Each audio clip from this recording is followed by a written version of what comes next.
ಓಂ ಸದ್ಗುರು ಶ್ರೀ ಶುದ್ಧ ಬ್ರಹ್ಮಣೇ ನಮಃ. ಸಮಸ್ತ ಶುದ್ಧ ಬ್ರಹ್ಮ ಸ್ವರೂಪರಲ್ಲಿ ಅನಂತ ಅನಂತ ಪ್ರಣಾಮಗಳು. ಶ್ರೀಮದ್ ಸಿದ್ಧಾಂತ ಶಿಖಾಮಣಿ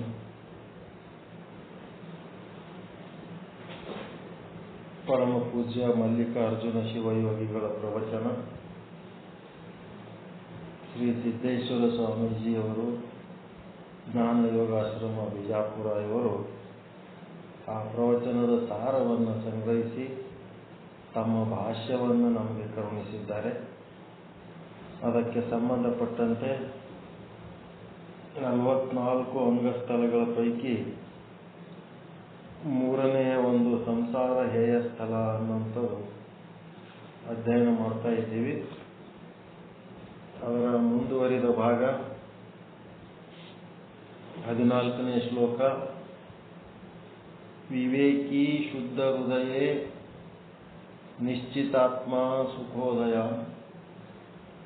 ದುಃಖ ಹೇತೌ ಶರೀರೇಸ್ಮಿನ್ ಕಲತ್ರೇ ಚ ಸುತೇಷು ಚ ಸುಹೃತ್ಸೌ ಬಂಧುವರ್ಗೇಷು ಧನೇಷು ಕುಲಪದ್ಧತೌ ಅನಿತ್ಯ ಬುದ್ಧಾಯ್ ಸರ್ವತ್ರ ವೈರಾಗ್ಯಂ ಪರಮಶ್ನುತೆ.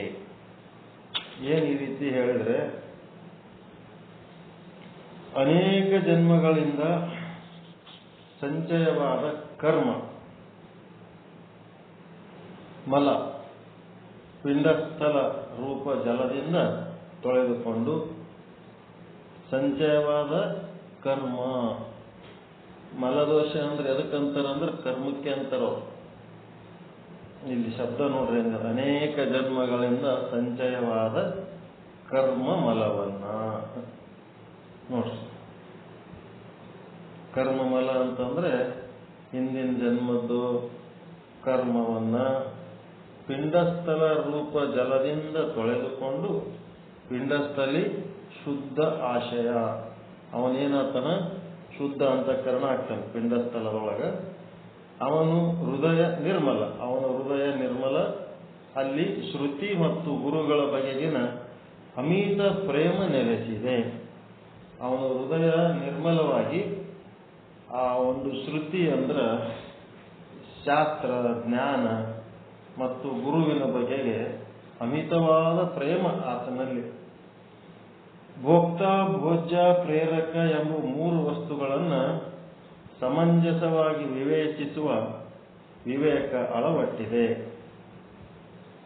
ಅಷ್ಟೇ ಏಕೆ ಪರಮಾತ್ಮನು ಸುಖರೂಪ, ಉಳಿದ ಯಾವ ವಿಷಯದಲ್ಲೂ ಸುಖವಿಲ್ಲ ಎಂಬ ಸುಭದ್ರ ಭಾವ ಅಂಗವಿಸಿದೆ.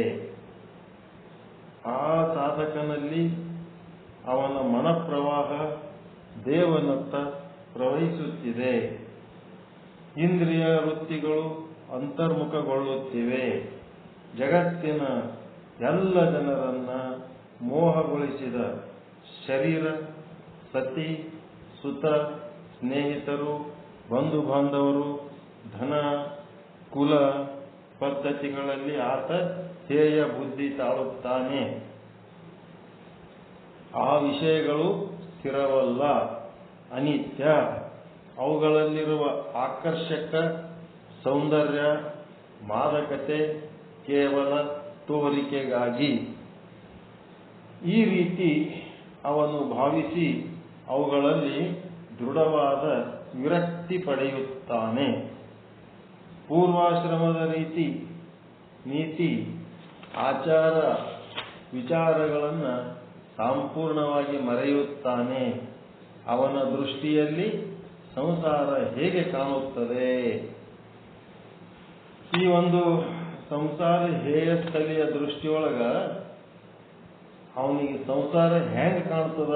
ಹೇಯ ಭಾವ ತಾಳಿದವನಿಗೆ ಅಂತಂದ್ರ ಹೃದಯದಲ್ಲಿಪ್ಪುದೆಲ್ಲ ನಂಜು ಕಂಡಯ್ಯ.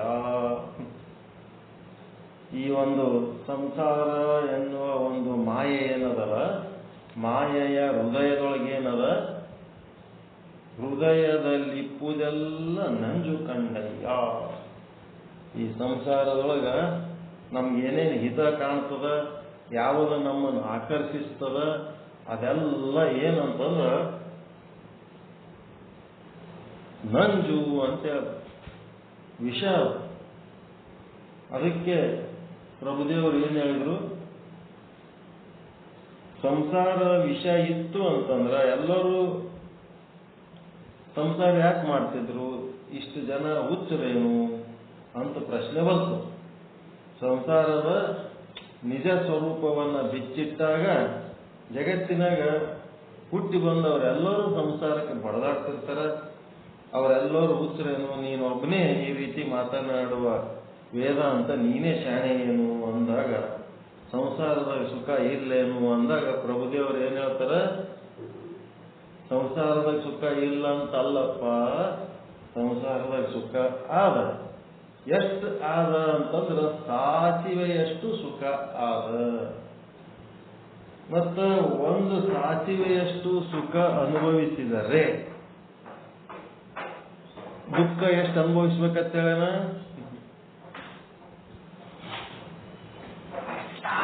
ಸಾಗರದಷ್ಟು ದುಃಖ. ಸಾಸಿವೆಯಷ್ಟು ಸುಖ ಅನುಭವಿಸಿ ಸಾಗರದಷ್ಟು ದುಃಖ ಅನುಭವಿಸ್ಬೇಕು ಅಂತ ಈ ರೀತಿ ಅದಪ್ಪ. ಅದು ಸುಖ ಇಲ್ಲ ಅಂತಲ್ಲ, ಸುಖ ಆದ. ಆದ್ರೆ ಆ ಸಾಸಿವೆಯಷ್ಟೇ ಸುಖ ಅದ. ಅಲ್ಲಿ ಒಂದು ಸಾಸಿವೆಯಷ್ಟು ನೀನು ಸುಖ ಅನುಭವಿಸಿದಿ ಸಂಸಾರದಾಗ ಅಂದ್ರ ಸಾಗರದಷ್ಟು ದುಃಖ ಅನುಭವಿಸ್ಬೇಕಾಗ್ತದ ಅಂತ ಒಂದು ವ್ಯವಸ್ಥೆ ಅದರೊಳಗಾದಪ್ಪ. ಮತ್ತೇನದ, ಆ ಮಾಯೆ ಹೆಂಗಳಂದ್ರ ಕಂಗಳಲ್ಲಿ ಒಬ್ಬನ ಕರೆವಳು. ಕಣ್ಣಲಿಂತ ಒಬ್ಬನಿಗೆ ಕರಿತಾಳ, ಮನದಲ್ಲಿ ಒಬ್ಬನ ನೆನೆವಳು, ಮನಸ್ಸಿನಾಗ ಮತ್ತೊಬ್ಬನ ನೆನೆಸ್ತಾಳ, ವಚನದಲ್ಲಿ ಒಬ್ಬನ ನೆರೆವಳು. ಒಬ್ಬನ ಸಂಗಟ ಮಾತಾಡ್ಲಕತ್ತಾಳ, ಒಬ್ಬನ ಸಂಗಟ ಏನ್ ಮಾಡ್ಲಕತ್ತಾಳ, ಮನಸ್ಸಿನಾಗ ನೆನೆಸ್ಲಕತ್ತಾಳ, ಒಬ್ಬನಿಗೆ ಕಣ್ಣಲ್ಲಿ ಸನ್ನೆ ಮಾಡಿ ಕರಿಲಕತ್ತಾಳ. ಅಂದ್ರೆ ಏನಂತಂದ್ರ ಚಂಚಲ, ಚಂಚಲ ಪ್ರವೃತ್ತಿ, ಮಲೀನ ಪ್ರವೃತ್ತಿ, ಈ ಮಾಯೆಯ ಪ್ರವೃತ್ತಿ. ಇಂಥವಳು ತನು ಒಂದೆಸೆ, ಮನ ಒಂದೆಸೆ, ಮಾತೊಂದೆಸೆ. ಈ ರೀತಿ ಈ ಸಂಸಾರ ಮೋಹ ಆದ. ತನು ಒಂದ್ ಕಡಿ ಅದ, ಮನಸ್ಸೊಂದ್ ಕಡಿ ಅದ, ಮಾತೊಂದು ಕಡಿ ಅದ. ಕೂಡಲ ಸಂಗಮ ದೇವ, ಈ ಮಾನಿಸ ಗಳ್ಳಿಯ ನನ್ನವಳೆಂದು ನಂಬುವ ಕುರಿ ನರನ ಏನೆಂಬೆನಯ್ಯ. ಈ ಮಾನಸಗಳ್ಳಿ ಅಂತ ಮಾಯೆ ಏನ್ ಮಾಡ್ತದ, ಪರಮಾತ್ಮ ಕಡೆ ಹೋಲಕ್ಕೆ ಬಿಡಂಗಿಲ್ಲ. ತಾನೇ ನಮ್ಮ ಮನಸ್ಸನ್ನ ಕದ್ದು ತನ್ನ ಮನಸ್ಸಿಗೆ ಬಂದಂಗ ನಮ್ಮನ್ನ ಬಳಸ್ಕೊತದ. ಈ ಮಾನಸಗಳ್ಳಿಯನ್ನ ನನ್ನವಳು ಅಂತೇಳಿ ನಾವು ನಂಬಿ ಏನು ಅದಕ್ಕೆ ಬೆನ್ನು ಬೀಳ್ತೀವಲ್ಲ, ಇವಕ್ಕೇನಂತಾರ ನರ ಕುರಿಗಳು, ನರ ಕುರಿಗಳು ಅಂತ. ಈ ನರ ಕುರಿಗಳು ಏನ್ ಹೇಳ್ಬೇಕಪ್ಪ, ಮನುಷ್ಯರ ರೂಪದಲ್ಲಿರುವ ಕುರಿಗಳಿದ್ದಂಗ ಅಂತ. ಈ ಸಂಸಾರಕ್ಕೆ ಬಡದಾಡೋ ಸಂಸಾರ ರೀತಿ ಕಳೆದುಕೊಂಡು ಸಾಧಕನಲ್ಲಿ ಭಕ್ತಿಯ ದೀಪ ಹಚ್ಚಿದೆ. ಸಂಸಾರ ಹೇಯ ಸ್ಥಳ, ಯಾವನಿಗೆ ಇದು ಹೇಯ ಅನ್ಸದ ಅವನೊಳಗೆ ಏನಾಗ್ಯದ, ಭಕ್ತಿಯ ದೀಪ ಹೊತ್ತಿದೆ. ಅಂತರಂಗದ ತುಂಬ ಸೌಮ್ಯ ಪ್ರಕಾಶ ಹರಡಿದೆ. ಬಹಳ ಒಂದು ಚಂದ ಮಂದವಾದ ಪ್ರಕಾಶ ಅಂತರಂಗದ ತುಂಬ ಹರಡಿಬಿಟ್ಟದ. ವಿವೇಕಿನೋ ವಿರಕ್ತಸ್ಯ ವಿಷಯೇಷ್ವಾತ್ಮರಾಗಿಣಃ ಸಂಸಾರ ದುಃಖ ವಿಚ್ಛೇದ ಹೇತೌ ಬುದ್ಧಿ ಪ್ರವರ್ತನೆ. ಏನ್ ಹಿಂಗಂದ್ರೆ 16ನೇ ಶ್ಲೋಕ,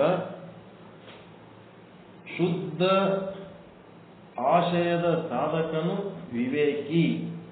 ಅವನು ಹೆಂಗರ ಮಾಡಿ ಮೋಕ್ಷ ಈ ಜನ್ಮದಾಗೇ ಪಡ್ಕೋಬೇಕು ಅಂತ ಯಾರು ಅನ್ನುತ್ತಾರ ಅವರೇ ವಿವೇಕಿಗಳು, ಅವರೇ ವಿರಕ್ತರು. ಶಬ್ದ ಸ್ಪರ್ಶಾದಿ ವಿಷಯಗಳಲ್ಲಿ ಅನಾಸಕ್ತರು. ಜಡ ಪ್ರಪಂಚಕ್ಕಿಂತ ಭಿನ್ನವಾದ ಸತ್ಯ ಶಾಶ್ವತವಾದ ದಿವ್ಯ ಆತ್ಮನಲ್ಲಿ ಪೂರ್ಣ ಅಭಿರತಿ ತಾಳಿದ್ದಾನೆ. ಈ ಜಗತ್ತನ್ನು ದಾಟಿ ಒಂದು ಸತ್ಯವಾದ ಶಾಶ್ವತವಾದ ದಿವ್ಯ ಆತ್ಮ ಏನದಲ್ಲ ಅದರೊಳಗೆ ಅವನು ಅಭಿವೃದ್ಧಿ ತಾಳಿದ್ದಾನೆ.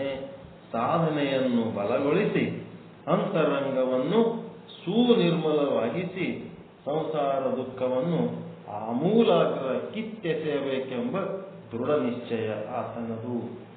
ಅಂತರಂಗವನ್ನ ನಿರ್ಮಲಗೊಳಿಸ್ತಾನೆ. ಗೊಳಿಸಿ ಮಲಿನ ಎದರಿಂದಾಗ್ಯದದು ಪಾಪಕರ್ಮಗಳಿಂದ. ಅದಕ್ಕೆ ಅದೆಂತ ಶಬ್ದ ಬಳಸ್ತಾರಲ್ಲ, ಬಹುಜನ್ಮ ಕೃತೆ ಪುಣ್ಯ ಪ್ರಕ್ಷಿಣೆ ಪಾಪ ಪಂಜರೆ. ಪಿಂಡಸ್ಥಳದೊಳಗೆ ಬಳಸೋ ವಾಕ್ಯ ನೋಡ್ರಿ ಅದು ಹೆಂಗದ.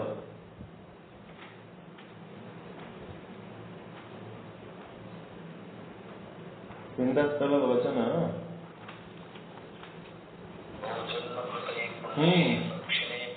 ಪಾಪ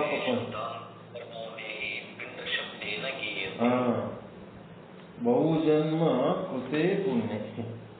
ಎಷ್ಟೋ ಜನ್ಮ ಬರೇ ಪುಣ್ಯನೇ ಮಾಡಿ ಮಾಡಿ ಮಾಡಿ ಆ ಪುಣ್ಯ ಏನ್ ಮಾಡ್ತದಂದ್ರ ಪಾಪವನ್ನು ತೋರ್ಬಿಡೋದು. ಪ್ರಕ್ಷಿಣೆ ಪಾಪ ಪಂಜರೆ. ಆ ಪಾಪಕ್ಕೆ ಮಲದೋಷ ಅಂತಾರ. ಪುಣ್ಯ ಮಾಡಿ ಆ ಪಾಪವನ್ನು ಕಳ್ಕೋತಾರಲ್ಲ ಅದನ್ನೇ ಶುದ್ಧಾಂತಕರಣೋ ದೇಹಿ ಪಿಂಡ ಶಬ್ದಾನ ಗೇಯತೆ ಅಂತೇಳಿ ಪಾಪಕ್ಕೆ ಮಲ ಅಂತಾರ. ಅದಕ್ಕೆ ಈ ಸತ್ಯವಾದ ಶಾಶ್ವತವಾದ ದಿವ್ಯ ಆತ್ಮನಲ್ಲಿ ಪೂರ್ಣ ಅಭಿರತಿ ತಾಳಿದ್ದಾನೆ. ಸಾಧನೆಯನ್ನು ಬಲಗೊಳಿಸಿ ಅಂತರಂಗವನ್ನು ಸುನಿರ್ಮಲಗೊಳಿಸಿ ಸಂಸಾರ ದುಃಖವನ್ನ ಆಮೂಲಾಗ್ರ ಕಿತ್ತೆಸೆಯಬೇಕೆಂಬ ದೃಢ ನಿಶ್ಚಯ ಅವನದು. ಬ್ರಹ್ಮಾಂಡದ ಬಗ್ಗೆ, ಪಿಂಡಾಂಡದ ಬಗ್ಗೆ, ಏನು ತನ್ನ ಸಂಸಾರದ ಬಗ್ಗೆ ಈ ಚಿಂತೆಗಳೇನದವ ಅವುಗಳನ್ನ ಆಮೂಲಾಗ್ರವಾಗಿ ಕಿತ್ತೋದು ಕೂಡ. ಚಿಂತೆ ದುಃಖ ಭಯ ಅವೇನು ಇಟ್ಕೋಬಾರ್ದು ಅಂತೇಳಿ ಆ ಸಾಧಕ ನಿರ್ಧಾರ ಮಾಡ್ತಾನ. ಹಿಂದಿನ ಜನ್ಮಗಳಲ್ಲಿ ಬಂದ ಬಗೆಯ ನೆನೆದು ದುಃಖಿಸುತ್ತಾನೆ. ಹಿಂದಿನ ಜನ್ಮದಾಗ ಸುಮ್ಮನೆ ಇಷ್ಟೇ ನನಗೆ ಜ್ಞಾನ ಇತ್ತು ಅಂತಂದ್ರ ನಾ ಮತ್ತೆ ಇಂಥದ್ರಾಗ ಹುಟ್ಟಿ ಬರ್ತಿದ್ದಿಲ್ಲ. ಅದು ಹಿಂದಿನ ಈ ಜನ್ಮ ಹಿಂಗೆ ಸಿಗ್ತದಂತ ಗೊತ್ತಿತ್ತು ಅಂತಂದ್ರೆ ನಾ ಏನು ಅಂತ ಕೆಲಸ ಮಾಡ್ತಿದ್ದಿಲ್ಲ. ಈಗ ನಾ ಅಂಥದ್ದು ಮಾಡಿ ತಪ್ಪಿ ಬಂದಿ ನೋಡಪ್ಪ, ಇನ್ನೆಂದಿಗೂ ಹುಟ್ಟಿ ಬರಲಾರೆ ಎಂದು ಪ್ರತಿಜ್ಞೆಗೈಯುತ್ತಾನೆ. ಇನ್ನೊಂದ್ಸಾರಿ ಈ ಜನ್ಮನೇ ಬೇಡ. ಕೆಲವೊಬ್ರು ಏನ್ ಮಾಡ್ತಾರ, ಬಸವಣ್ಣವರು ಮೋಕ್ಷ ಅಂತಂದ್ರೆ ಪುನರ್ಜನ್ಮ ಬೇಡ ಅಂತ ಎಲ್ಲಿ ಯಾವ ವಚನದಾಗೂ ಹೇಳಿಲ್ಲತ್ತೆ. ಕೆಲವೊಬ್ರು ಹಿಂಗೆ ಮಂಡಚ್ಚಿ ವಾದ ಮಾಡ್ತಿರ್ತಾರ.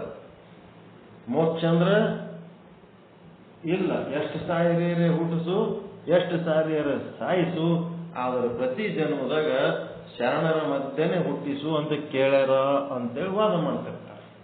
ಸರಿ, ಅದನ್ನು ಕೇಳ್ಯಾರ, ಅದೇನು ತಪ್ಪಲ್ಲ. ಆದ್ರೆ ಈ ವಚನ ಓದಿದ್ರೆ ಗೊತ್ತಾಗ್ತದ ನಮಗ ಪುನರ್ಜನ್ಮ ಬೇಡ ಅಂತ ಬಸವಣ್ಣವರು ಸ್ವಚ್ಛ ಹೇಳ್ಯಾರ. ಎಂತ ಅರಿಯದೆ ಜನನಿಯ ಜಠರದಲ್ಲಿ ಹುಟ್ಟಿದೆನಾಗಿ, ತಾಯಿ ಗರ್ಭದಾಗ ಹುಟ್ಟಿ ಬಂದೆ. ಯಾಕೆ ಬಂದೆ ಅಂದ್ರೆ ನನಗ ಹಿಂದಿನ ಜನ್ಮದಾಗ ಗೊತ್ತಿರ್ಲಿಲ್ಲ ಮತ್ತ ಇಂಥ ಶಿಕ್ಷೆ ಆಗ್ತದೆ, ಹಿಂಗ್ ಮತ್ತೆ ಹುಟ್ಟಿ ಬರ್ತೀನಿ ಅನ್ನೋದು ನನಗೆ ಗೊತ್ತಿರ್ಲಿಲ್ಲ.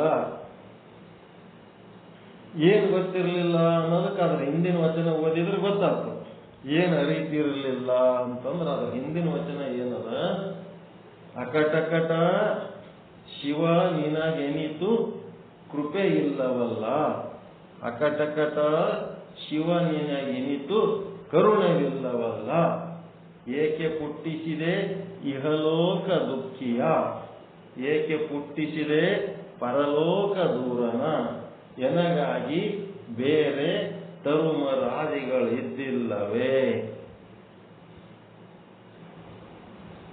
ಅರಿದಡೆ ಹೊದ್ದಲಿವೆನೆ, ನನಗೆ ಹಿಂದಿನ ಜನ್ಮದಾಗ ಇದು ಗೊತ್ತಿತ್ತು ಅಂತಂದ್ರೆ ನಾ ಮತ್ತೆ ಈ ಜನ್ಮಕ್ಕೆ ಬರ್ತಿದ್ನೇನಪ್ಪ. ಹಿಂದಣ ಜನ್ಮದಲ್ಲಿ ಲಿಂಗವ ಮರೆದೆನಾಗಿ. ಏನ್ ಮಾಡಿಬಿಟ್ಟಿನಿ? ಹಿಂದಿನ ಜನ್ಮದಾಗ ಲಿಂಗವನ್ನೇ ಮರ್ತೀನಿ. ಯಾವ ಲಿಂಗ? ಯಾವ ಲಿಂಗ ಮರ್ತಾನ ಬಸವಣ್ಣ? ಆತ್ಮಲಿಂಗ, ಕೊಳ್ಳನ್ ಲಿಂಗ ಅಲ್ಲ. ಎಲ್ಲ ಹುಚ್ಚರು ರೋಡ್ ಮೇಲೆ ಕೊಳ್ಳನ್ ಲಿಂಗ ಇಟ್ಕೊಂಡು ಜಗಳಾಡ್ಲಕತ್ತಾರ. ಇಷ್ಟಲಿಂಗ ಬಸವಣ್ಣವ್ರು ಕೊಟ್ಟಾರ, ಇಷ್ಟಲಿಂಗ ಬಸವಣ್ಣವ್ರು ಕೊಟ್ಟಾರ. ಇಷ್ಟಲಿಂಗ ಅದು ಕುರು. ಬಸವಣ್ಣವ್ರು ಕೊಟ್ಟದ್ದು ಒಳಗಿರೋ ಅರಿವಿನ ಲಿಂಗ, ಅದು ಹೇಳಿದ್ದವ್ರು. ಆ ಲಿಂಗ ಆದಂತೆ ಎಲ್ಲ ಕೆಲಸ ನಡೆದದ. ಎಲ್ಲ ಜಗತ್ತಿನೊಳಗ ಆ ಲಿಂಗದಲ್ಲಿಂತ ಎಲ್ಲ ಕೆಲಸ ನಡೆದದ. ಆ ಲಿಂಗದ ಬಗ್ಗೆ ಹೇಳ್ಯಾರ. ಅದನ್ನು ಬಿಟ್ರು, ಅರಿವಿನ ಲಿಂಗ ಬಿಟ್ರು, ಆ ಕುರುವಿನ ಲಿಂಗಕ್ಕೆ ಹಿಡ್ಕೊಂಡು ಜಗಳಕ್ಬೇಕಾರೆ. ಹಿಂಗೆ ಏನಾರೇ ಮಾಡಕ್ಕೂ ಏನಾರೇ ಮಾಡ್ತಿರ್ತಾರೆ. ಅವೆಲ್ಲ ನೋಡಿದ್ರೆ ನಗು ಬರ್ತಿರ್ತದೆ ನಾವು. ಇಷ್ಟಲಿಂಗ ಬಸವಣ್ಣ ಕೊಟ್ಟ, ಇಷ್ಟಲಿಂಗ ಬಸವಣ್ಣ, ಇಷ್ಟಲಿಂಗ ಬಸವಣ್ಣ ಕೊಟ್ಟರ. ಅದು ಇಷ್ಟಲಿಂಗ, ಅದು ಕುರು ಅಷ್ಟೇ, ಅದು ಅರಿವಿನ ಲಿಂಗ. ಅದಕ್ಕೆ ಅವ್ರು ಬಸವಣ್ಣವ್ರು ಎಷ್ಟೋ ಸಾರಿ ಹೇಳ್ಯಾರ, ಎರೆದೆರೆ ನೆನೆಯದು ಮರೆದಡೆ ಬಾಡದು, ಹುರುಳಿಲ್ಲ ಲಿಂಗಾರ್ಚನೆ. ಆ ಲಿಂಗಾರ್ಚನೆ ಅದು ನಾ ಹೇಳ್ತಾ ಇಲ್ಲ, ನಾನು ಹೇಳ್ತಾ ಇರೋದು ಅರಿವಿನ ಲಿಂಗ ಅಂತೇಳಿ ಎಷ್ಟು ಕಡೆ ಹೇಳ್ಯಾರ. ಆ ಅರಿವಿನ ಲಿಂಗ ಬಿಟ್ಟುಬಿಟ್ರು, ಆ ಹುರುಳಿಲ್ಲದ ಲಿಂಗಾರ್ಚನೆ, ಆ ಲಿಂಗ ತಗೊಂಡು ಜಗತ್ ಬಿದ್ರು. ಯಾಕಂದ್ರೆ ಸರಿಯಾಗಿ ತಿಳ್ಕೊಳ್ಳಾರ್ದಕ್ಕೆ, ಮತ್ತಿನ್ನೇನು. ಅದಕ್ಕೆ ಅವ್ರೇನು, ಹಿಂದಣ ಜನ್ಮದಲ್ಲಿ ಲಿಂಗವ ಮರೆದೇನಾಗಿ, ತನ್ನೊಳಗಿರುವಂತ ಅರಿವು ಎಂಬ ಲಿಂಗವನ್ನು ಮರೆತಿದ್ದಕ್ಕೆ. ಮತ್ತ ಹಿಂದಣ ಜನ್ಮದಲ್ಲಿ ಜಂಗಮವ, ಹಿಂದಣ ಸಿರಿಯಲ್ಲಿ. ಹಿಂದಿನ ಜನ್ಮದಾಗ ನನಗೆ ಸೌಕಾರಿಕೆ ಬಹಳ ಇದ್ದದಕ್ಕ ಏನ್ ಮಾಡಿದ್ದೆ ಅಂತಂದ್ರ ಜಂಗಮರಿಗೆ ಬೈದು ಕಳಿಸೀನಿ. ಜಂಗಮವ ಜರಿದನಾಗಿ. ಈ ತರ ಮಾಡಿದ್ದಕ್ಕ ಏನಾಗ್ಯದ, ನಾ ಮತ್ತೆ ಪುನರ್ಜನ್ಮ ತಾಳಿ ಬಂದೀನಿ ಇಲ್ಲಿ. ಅರಿದಡೆ ಒದ್ದಲಿವೆನೆ ಈ ಸಂಸಾರವನು. ಹಿಂಗ ಆತದ, ಹಾಂಗ ಮಾಡಿದ್ರೆ ಹಿಂಗ ಆತದ ಗೊತ್ತಿತ್ತಂದ್ರೆ ನಾನ್ಯಾಕೆ ಹಂಗ ಮಾಡ್ತಿದ್ನಪ್ಪ, ನನಗೆ ಗೊತ್ತಿಲ್ಲದಕ್ಕೆ ಹಂಗ ಮಾಡಿನಪ್ಪ. ಪಾಪವಿದೆ, ಪುಣ್ಯವಿದೆ, ನಾಕವಿದೆ, ನರಕವಿದೆ, ಸ್ವೀಕರಿಸುವೋ ಗುರುವೇ ಅಂತರಾತ್ಮ ಅಂತದ ಇಲ್ಲ. ನನ್ನ ಬಲ್ಲಿ ಏನದ ಎಲ್ಲ ನಿನಗೊಂದು ನೈವೇದ್ಯ ಮಾಡ್ಲಕತ್ತೀನಿ. ರವಿಗೆ ಕಾಂತಿಯ ನೀವ ನಿನ್ನ ಕಣ್ಣೀಕ್ಷಿಸಲು ಏನಾಗ್ತದ? ಪಾಪ ತಾನುಳಿಯುವುದೇ ಪಾಪವಾ